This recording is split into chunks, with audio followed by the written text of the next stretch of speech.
kulit. Kimi de CBSでさあ歩こうよ Hello everybody, welcome to my channel Mega Maharani Putri. All I wanna be is 멋진 내 맘대로 걸어 Kick it 머리 어깨 무릎 다 힙해 Do it like me do it 나를 따라 Hey kick it clap it 모두 같이 hip Oke guys, jadi ini adalah konten pertama gue yang gue upload di YouTube gue. Kindly gue need banget support dari kalian untuk membangun channel ini menjadi lebih baik lagi ke depannya dan juga lebih maju lagi biar gue nggak males bikin kontennya, biar gue rajin bikin konten dan bisa sharing dan juga menghibur kalian tentang K-pop, J-pop dan juga movie. Jadi gue need banget nih support dari kalian. Jangan lupa subscribe Mega Maharani Putri, gampang aja. Jangan lupa juga di komen, like, dan juga di share. Oke, biar teman-teman kalian, keluarga kalian bisa tahu kalau gue bikin konten gak jelas ini. Ya, seenggaknya bisa menghibur kalian yang lagi kerja di rumah ataupun yang lagi libur sekolah karena gabut ya, di luar lagi banyak corona. Stay di rumah aja guys, jaga kesehatan, jangan lupa pencegahannya tetap dilanjutkan. Rajin-rajin cuci tangan, pakai hand sanitizer. Kalau kalian lagi penyembuhan atau merasa tidak sehat, jangan lupa pakai masker, oke? Oke guys, jadi konten gue yang pertama ini bakal gue namain dengan problema kita. Yes. Jadi gue bakal ngebahas problematika ataupun drama ataupun keluh kesah kalian di seputar K-pop, J-pop dan juga movie. Itu yang tadi gue bilang ya. Karena bakal jadi konten utama buat gue, K-pop, J-pop dan juga movie. Jadi untuk yang pertama ini gue bakal bahas problematika atau drama atau keluh kesah para K-popers selama jadi K-popers. Karena gue personality tahun ini gue sudah 10 tahun menjadi seorang K-popers. Gila enggak lu? Ya kan, itu dari tahun 2010 waktu Lee Min Ho masih keriting sih rambutnya ya kan di Boys Before Flower. Ketahuan banget umur gue berapa ya? Ya, itulah. Jadi gue udah nanya di Instagram gue, jangan lupa di follow juga @_megamp_. Gue udah nanya di instastory gue, yaitu drama atau keluh kesah apa yang terjadi pada kalian selama kalian jadi K-popers gitu.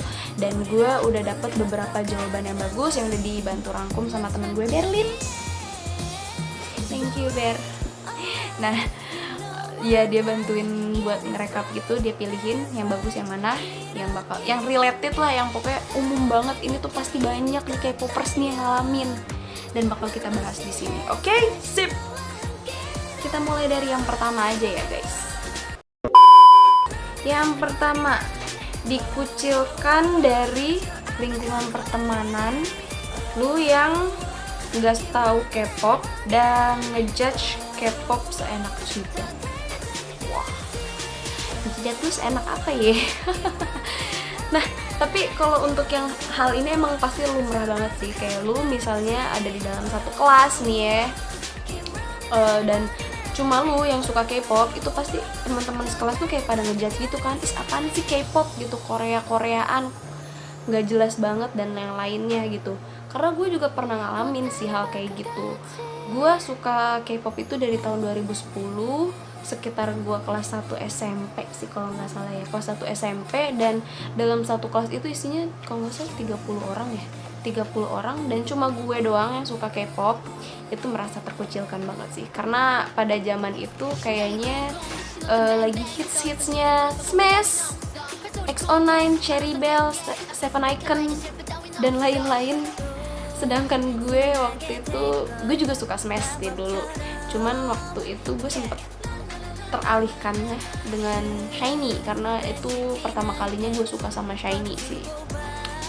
Dan waktu di kelas 2, gue bersyukur banget karena waktu itu gue punya teman sesama K-pop. Ternyata di dalam satu kelas itu ada beberapa yang suka K-pop juga. Dan itu kayak, akhirnya gue menemukan dunia gue. Gak cuman waktu itu inget banget nih gue, karena ini gue alamin sendiri. Jadi waktu itu gue punya kayak photocard gitu, bukan dibilang photocard juga sih, karena gue ngegunting dari majalah kalau nggak salah. Jadi foto shiny gitu kan, karena zaman dulu kan gak ada yang jualan photocard gitu, ataupun ada tapi kayaknya mahal. Untuk ukuran anak SMP pada zaman gue itu mahal sih ukurannya. Jadi gue tuh punya kayak photocard shiny gitu, gambar shiny gitu, dan dia tuh kayak apaan sih nih, mukanya sama semua. Terus dia buang itu ke lantai, dia injek-injek. Itu sakit banget sih guys, sakit hati banget rasanya. Oke, next. Diteriakin suka sama plastik padahal kan mereka manusia. Ini bener banget sih, kadang gue suka bingung sama orang-orang awam gitu yang nggak tahu Korea, yang nggak suka K-pop, kenapa harus ngatain mereka tuh plastik gitu loh. Mereka tuh secara nyata adalah manusia juga gitu, meskipun emang beberapa ada yang operasi plastik, tapi kan definisi operasi plastik gak pakai plastik beneran juga gitu, nggak pakai plastik Indomaret atau Alfamart atau plastik Lawson gitu, nggak pakai kayak gitu kan. Jadi ya gimana ya, kalau menurut gue sih menyamakan manusia dengan suatu benda atau suatu makhluk lain gitu tuh, itu menurut gue tidak elok sih, not etis guys, not nice, not good. Oke, next. Ditinggal nikah bias. Oh, gue juga. Jadi waktu dulu itu sekitaran tahun berapa ya, gue lupa deh. Gue tuh suka Super Junior kan, cukup suka Super Junior. Dan waktu era Mama Sita, gue tuh lagi ngebiasin banget Sungmin. Jadi gue tuh emang lagi ngebucin Sungmin banget. Dan pada saat itu juga kabar datingnya keluar, terus kabar nikahnya keluar, and then wajib militernya keluar. Triple kill guys, bam bam bam. Luar biasa sih itu sakit hatinya. Dan yang terakhir yang lagi hot-hotnya itu Chen EXO. Yes, gue juga. Emang sedih sih ditinggal nikah bias. BTW lu biasanya siapa ya? Sama lagi jangan-jangan.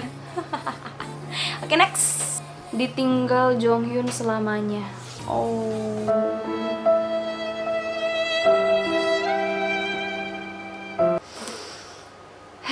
Seperti yang gue bilang tadi, sempat gue bilang juga, gue tuh suka SHINee, gue Shawol nih, ada posternya di belakang gue.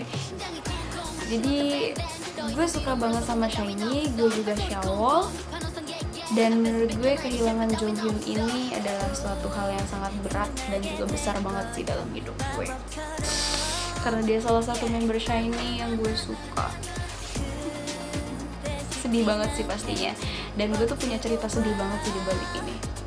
Jadi dulu tuh gue jadi tour leader bawa rombongan anak SMP, kalau nggak salah anak SMP atau SD ya, pokoknya anak SMP sih kayaknya seingat gue, ke Dufan. Jadi selama seharian itu seneng-seneng lah di Dufan, naikin wahana gitu, makan, ketawa-ketawa bareng, foto-foto sama anak-anaknya gitu.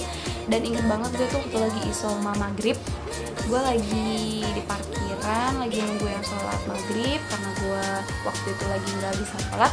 Jadi gue waktu itu makan pop mie, inget banget tuh gue beli pop mie, masih anget ya kan, masih ngebul.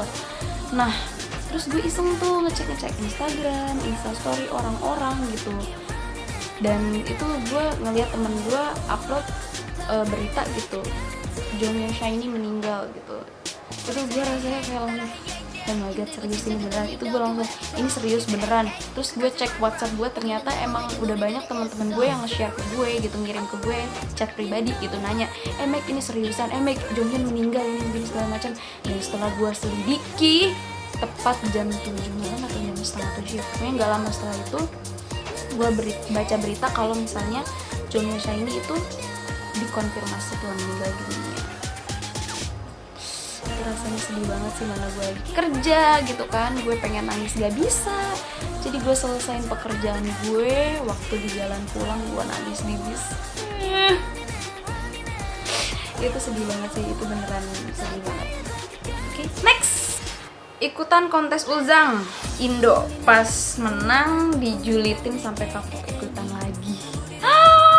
Ini gue nggak tahu sih skema atau sistematika atau mungkin sistemnya Uzang kontes-kontes Uzang kayak gini tuh kayak gimana? Apakah lu upload foto lu di Instagram terus banyak-banyakan like atau banyak-banyakan komen atau cuma tinggal upload aja? Gue nggak tahu gitu. Jadi gue nggak pernah ikutan dan nggak pernah merasakan juga sih kayak gimana ikutan kontes Uzang gini. Next, dulu K-popers kalau mau ngehits harus jadi anak dance cover dulu. Wow, masa sih? Kayaknya gue enggak deh. Gue sampai sekarang masih aktif jadi anak dance cover dan gue nggak ngerasa ngehits. Biasa aja. Stay humble. Next, punya role player. Gue juga dulu, cuman berhenti sekitaran kelas 2 SMA mungkin kayaknya. Karena menurutku udah nggak asik. Bukan karena nggak asik sih, karena waktu itu handphone gue rusak, jadi nggak bisa main RP lagi. Jadi sampai sekarang nggak pernah mainan RP lagi sih. Next, pernah berantem sama anak K-pop baru gara-gara dia sotoy tapi nggak mau ngalah. Emang ngeselin sih yang tipe kayak gini nih ya, suka bikin fanwar dadakan emang. Next, pernah update banget ngikutin dia sampai sharing dan tahu yang kebanyakan fans gak tahu. Dibilang sok tahu. Ini kebalikan yang tadi ya.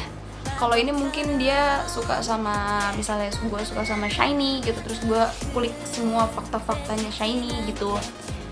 Dan sampai ke fakta-fakta yang gak banyak fans yang tahu gitu. Dan pas kita sharing, dibilang, iya apaan sih lo so tau banget, kayaknya nggak kayak gitu deh, dia tuh kayak gitu. Itu emang menyebalkan sekali sih men. Dan juga sakit hati rasanya dengernya gak sih. Oke, next, nabung buat beli majalah gaul. Gue juga. Gue juga tuh hobi banget dulu majalah gaul. Masih ada kayaknya sih sekarang poster-poster itu di rumah sama majalah-majalahnya. Kalau dikiloin sih kayaknya lumayan tuh ya sama nyokap gue. Tapi jangan deh, itu artefak.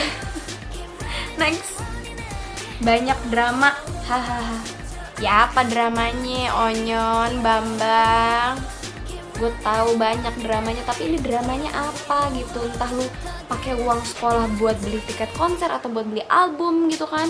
Atau beli tiket konser tapi terus lu ditipu. Kan kita nggak tahu nih dramanya apa nih. Lebih spesifik lagi dong ya. Next, gara-gara jadi K-popers pengen punya pacar idol karena nggak kesampean jadi pacar anak DC. Ini gue kasihan sama anak DC-nya ya. Berarti lu dipacarin karena pacar lu itu pengen pacaran sama idol tapi nggak kesampean, makanya pacaran sama elu. Wah, kasihan banget sih anak DC. Kayaknya nanti harus bikin deh yang versi khusus anak DC-nya gitu, drama dalam dunia per-DC-an. Itu pasti seru deh, karena banyak banget tuh dramanya. Next, dibilang banci. Ini banyak banget nih kayak gini nih. Cowok-cowok gitu kalau misalnya suka K-pop, pasti kalau orang awam tuh bilang, "Iya, apaan sih lu banci suka K-pop?" Sekarang gini, lu tanya sama banci-banci tuh ya di luar sana, yang di lampu merah, yang di pasar lama, yang di taman lawang, yang di depan rumah lu, yang di mana kek, atau yang di kereta. Lu tanya deh sama mereka, suka sama K-pop apa enggak? Kalau emang mereka suka, ya udah gitu. Kita nggak boleh rasis ya kan? Karena itu selera kan, hobi masing-masing gitu, passion lah ya. Belum tentu juga bancinya suka sama K-pop. Emang lo pernah lihat gitu banci-banci gitu di luar sana kalau ngamen kan mayoritas mereka terus bawa box speaker box itu ya biasanya, terus muterin lagu-lagu K-pop gitu, terus dia nge-DC du. Lo pernah lihat gak sih? Enggak kan? Ya udah, kalau emang lu ada nih ya, coba dikirim di DM gue deh, di DM ya, gue pengen lihat gitu. Kayaknya sih lucu gitu, gue auto pengen nyawer. Oke, next. Uang sekolah pernah dipakai buat beli tiket konser K-pop.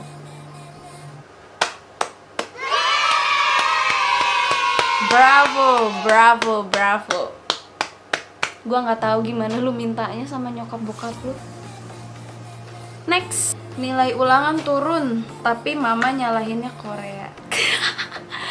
ini gue gak pernah ngalamin sih ya, karena gue mungkin salah satu yang bisa mengatur antara hobi sama pelajaran gue. Jadi pelajaran gue aman-aman aja sejauh ini. Tapi buat emak-emak, mama-mama, papa-papa yang ada di luar sana, kalau misalnya nilai anaknya turun, jangan salahin Koreanya, salahin anaknya gitu, diingetin. Jangan terlalu hype atau terlalu sering update tentang Koreanya, atau sering main role player nyampe pagi, browsing atau nonton YouTube Korea terus gitu nyampe pagi. Itu jangan gitu, bilang suruh kurangin, jangan lupa diingatkan gitu. Yang ditegur harus anaknya, Bu, jangan Koreanya.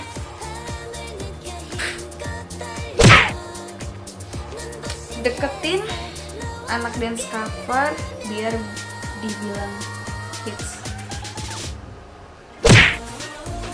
Bye. Datang ke event K-pop cuma buat deketin anak dance cover.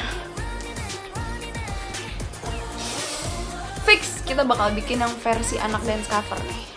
Pasti banyak banget nih dramanya anak dance cover.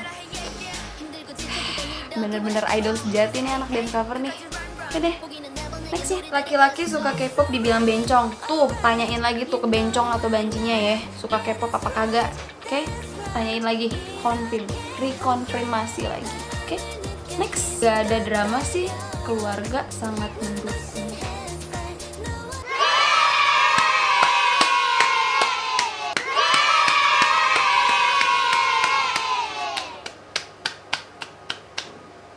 Bravo, bravo. Ini yang gue suka. Ini nih. Aduh, gue pengen banget punya keluarga yang kayak gini. Tapi nyokap bokap gue termasuk yang enggak melarang gue buat suka K-pop sih. Jadi gue fine-fine aja. Kayaknya pengen banget kan, kayaknya seneng banget gitu. Sebuah reward tersendiri gitu kalau misalnya keluarga lu tuh dukung hobi lu gitu, entah bukan cuma K-pop aja, di semuanya gitu, entah di dance-nya, entah di nyanyinya, entah di lu belajar bahasa Koreanya gitu.